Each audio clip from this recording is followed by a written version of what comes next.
Students, today I am going to teach you class 9 chapter 1 of economics, village Palampur. So basically village Palampur is a hypothetical village. This is a story of a hypothetical village called Palampur.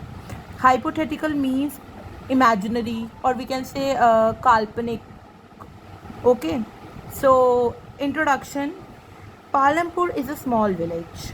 It is connecting with its neighboring villages and towns like Raiganj. Palampur एक छोटा सा गांव था जो कि अपने पड़ोसी गांव से और टाउन से कनेक्टेड था, वेल कनेक्टेड था, जैसे कि रायगंज. वहाँ पर जो ट्रांसपोर्ट फैसिलिटीज़ थी in Palampur were bullock carts, tongas, bogeys, motorcycles, jeeps, tractors and trucks, and you can see some other type of transport on the road of the Palampur. Palampur has 2 primary and 1 high school, and it also has a primary health center run by the government and 1 private dispensary. Palampur में 2 primary school थे और 1 high school था. एक primary health centre भी था जो कि government के द्वारा चलाया जाता था, और एक प्राइवेट डिस्पेंसरी भी थी.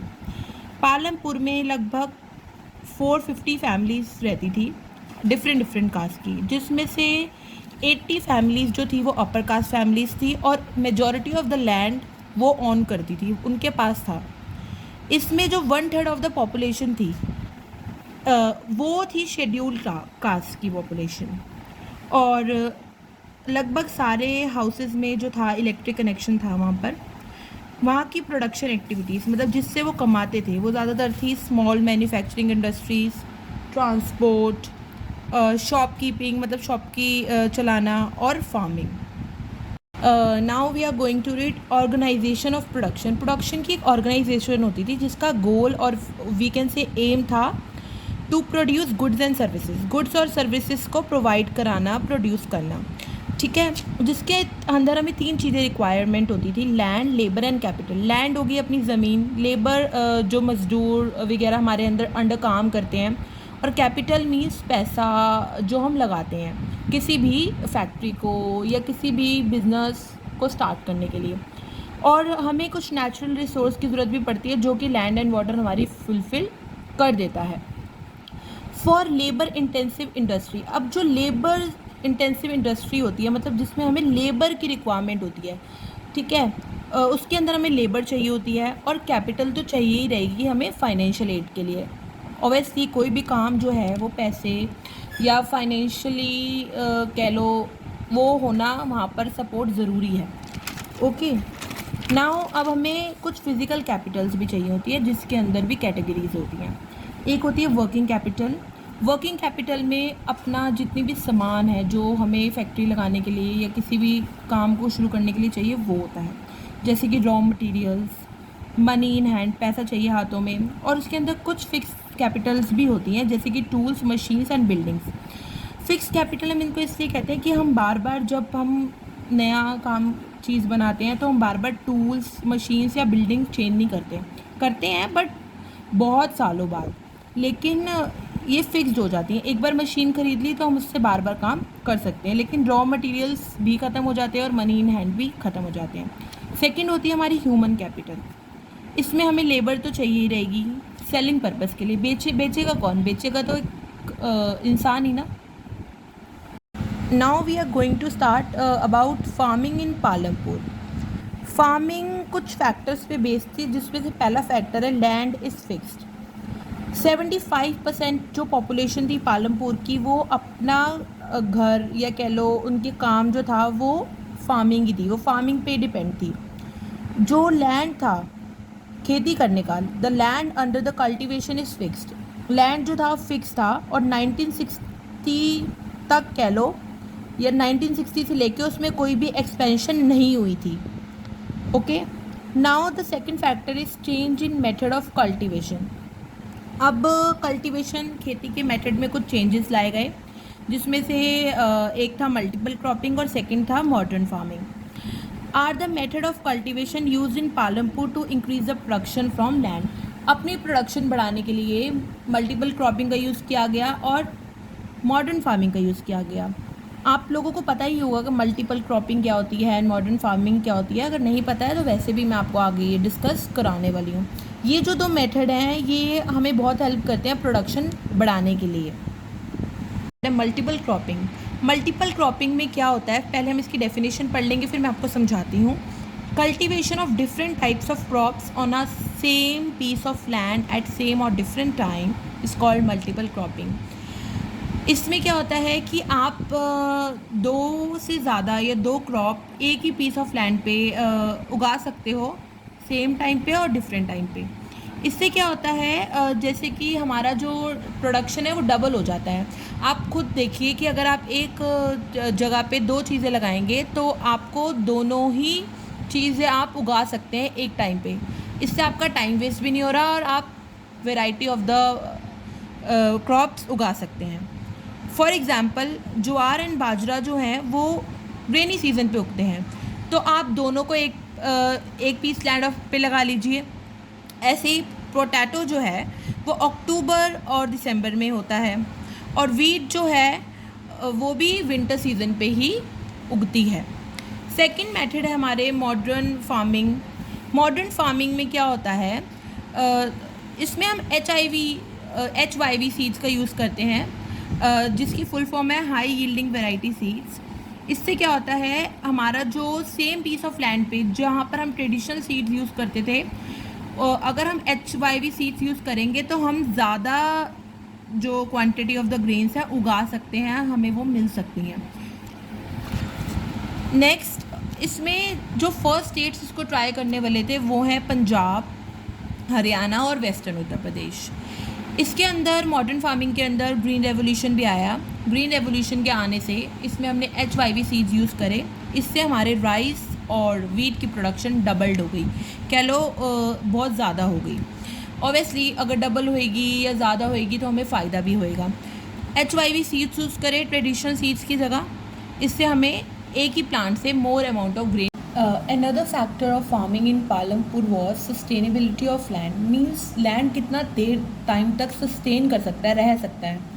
साइंटिफिक रिपोर्ट के द्वारा ये पाया गया कि मॉडर्न फार्मिंग जो है उसमें नेचुरल रिसोर्स का ओवर यूज़ हो रहा है। अब ओवर यूज़ कैसे हो रहा है कि जो मॉडर्न फार्मिंग था इसमें केमिकल फर्टिलाइजर्स यूज़ जाते थे, ना कि नेचुरल, जो कि ग्राउंड वाटर को पोल्यूट करते थे, रिवर्स को पोल्यूट करते थे और लेक को पोल्यूट करते थे। जो बैक्टीरिया और माइक्रो ऑर्गेनिजम्स एसेंशियल होते हैं सॉइल के लिए वो किल हो जाते थे। कैसे किल हो जाते थे? इन केमिकल फर्टिलाइजर्स के द्वारा।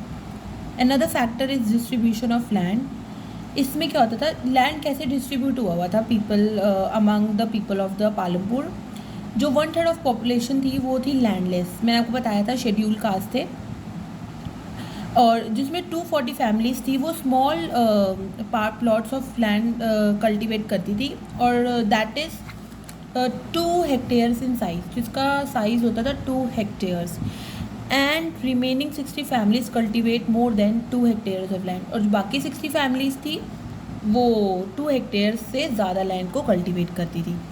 उसके बाद जो बड़े फार्मर्स थे और फ्यू लार्ज फैमिलीज़ कह लो, फ्यू लार्ज फार्मर फैमिलीज़ कह लो, वो 10 हेक्टेयर से ज़्यादा भी लैंड कल्टीवेट करती थी।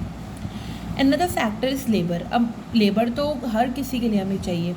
उसमें क्या होता था, some farmers are worked on their own land and some worked on another land for their which they receive wage. उसमें क्या होता था कि कुछ फार्मर्स तो अपने इसमें ज़मीन पे काम करते थे और कुछ किसी के अंडर काम करते थे। अंडर काम करने पे उन्हें वेज, यानी उनका जो भी वेज किस फॉर्म में मिलती थी, कभी कभी तो कैश के फॉर्म में मिल जाती थी या किसी काइंड में कैसे मिल जाती थी, जैसे किसी ने क्रॉप दे दी, क्रॉप के बदले क्रॉप दे दी, ऐसे। नेक्स्ट है कैपिटल। अब मैंने आपको बताया था किसी भी काम को करने के लिए कैपिटल तो चाहिए। मॉडर्न फार्मिंग के लिए हमें ज़्यादा कैपिटल की ज़रूरत पड़ती थी, क्योंकि आपको इसमें HYV सीड्स भी खरीदने हैं, केमिकल फर्टिलाइजर्स भी खरीदने हैं, आपको पानी भी ज़्यादा चाहिए, तो इसलिए इसमें कैपिटल ज़्यादा लगती थी। स्मॉल फार्मर्स जो थे, क्योंकि कैपिटल ज़्यादा लगती थी, उनके पास इतना पैसा होता नहीं था, तो स्मॉल फार्मर्स जो थे वो लार्ज फार्मर्स से उधार लेते थे या मनी लैंडर्स से उधार लेते थे, जिसमें वो रेट ऑफ इंटरेस्ट, यानी उनको इंटरेस्ट देते थे बिकॉज उनके पास इतनी मनी नहीं होती थी। सेकेंड है working capital. Fix capital and human capital are the 3 types of capital required in any organisation. ये तीनों टाइप की कैपिटल हमें कोई भी बिजनेस, कोई भी ऑर्गेनाइजेशन चलाने के लिए चाहिए. वर्किंग कैपिटल मैंने आपको पहले एक्सप्लेन किया हुआ है, फिक्स्ड भी किया हुआ है, ह्यूमन भी किया हुआ है.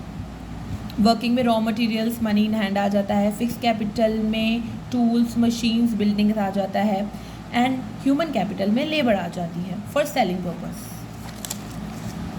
सेकेंड है सेलिंग ऑफ फार्म प्रोडक्ट्स. अब प्रोडक्ट्स बन गए पर अब उसको सेल भी करना है. सेल में जो सरप्लस प्रोडक्शन हो जाती थी, क्योंकि मॉडर्न फार्मिंग से बहुत सारी प्रोडक्शन होती थी, उसमें जो प्रोडक्ट है स्मॉल फार्मर्स क्या करते थे, सेल कर देते थे मीडियम एंड लार्ज फार्मर्स को. एंड फिर उसके बाद क्या होता था, मीडियम एंड लार्ज फार्मर्स अपने प्रोडक्ट डायरेक्टली मार्केट में बेच देते थे. उसके बाद ट्रेडर्स उनसे प्रोडक्ट खरीदते थे. किससे खरीदते थे? मीडियम एंड लार्ज फार्मर्स से. और the traders buy the products from the market and sell the products to shopkeeper in the towns and cities. Next है हमारा topic non farm activities in Palampur.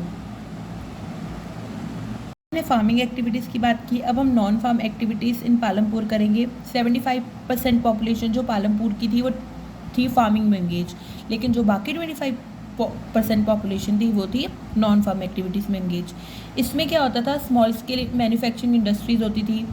जो कि वर्क था वो घर पे कर लिया जाता था, कभी कभी फील्ड में भी किया जाता था. इसमें जो फैमिली के लोग हैं वही आपस में मिलके काम कर लेते थे, तो लेबर इसलिए कम ही हायर करी जाती थी. सेकेंड था कि ट्रांसपोर्टेशन सर्विस.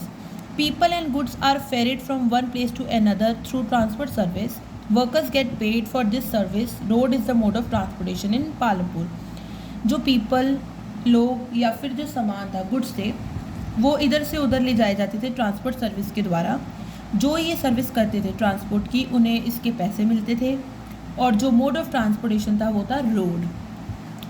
सेकंड है जो हमारी एक्टिविटी थी नॉन फार्म एक्टिविटीज़ में, वो थी डेयरी. डेयरी में क्या होता था, ये एक major source of earning in Palampur थी in non farm activities. Dairy is the high type of business where harvesting or processing of animal milk done mostly from cows and buffaloes. Dairy एक ऐसा business था जिसमें काओ या buffaloes का milk निकाल के dairy products बनाए जाते थे और बेचे जाते थे. एक और उसका बिजनेस था जो था शॉप कीपिंग, मतलब शॉप चलाना. शॉप कीपिंग में जो शॉपकीपर्स थे वो मनी अर्न करते थे by selling items like rice, wheat, sugar, tea, oil, biscuit, soap, toothpaste etcetera. Even some cloth, कभी कभी कपड़ा भी बेचा करते थे. हर इधर जो शॉपकीपर है वो एक इंडिविजुअल था जो कि एक शॉप चलाता था. सो थैंक यू गाइस, आज का टॉपिक इतना ही था. ये पॉइंट टू पॉइंट एक्सप्लेनेशन नहीं है, ये सिर्फ एक ब्रीफ एक्सप्लेनेशन है. आप चैप्टर की रीडिंग ज़रूर कीजिएगा और जो नोट्स मैंने आपको इसमें पढ़ाए हैं उसका लिंक आपको डिस्क्रिप्शन में मिलेगा, आप उससे वो पढ़ सकते हैं. और please subscribe my channel so you can get more this type of videos.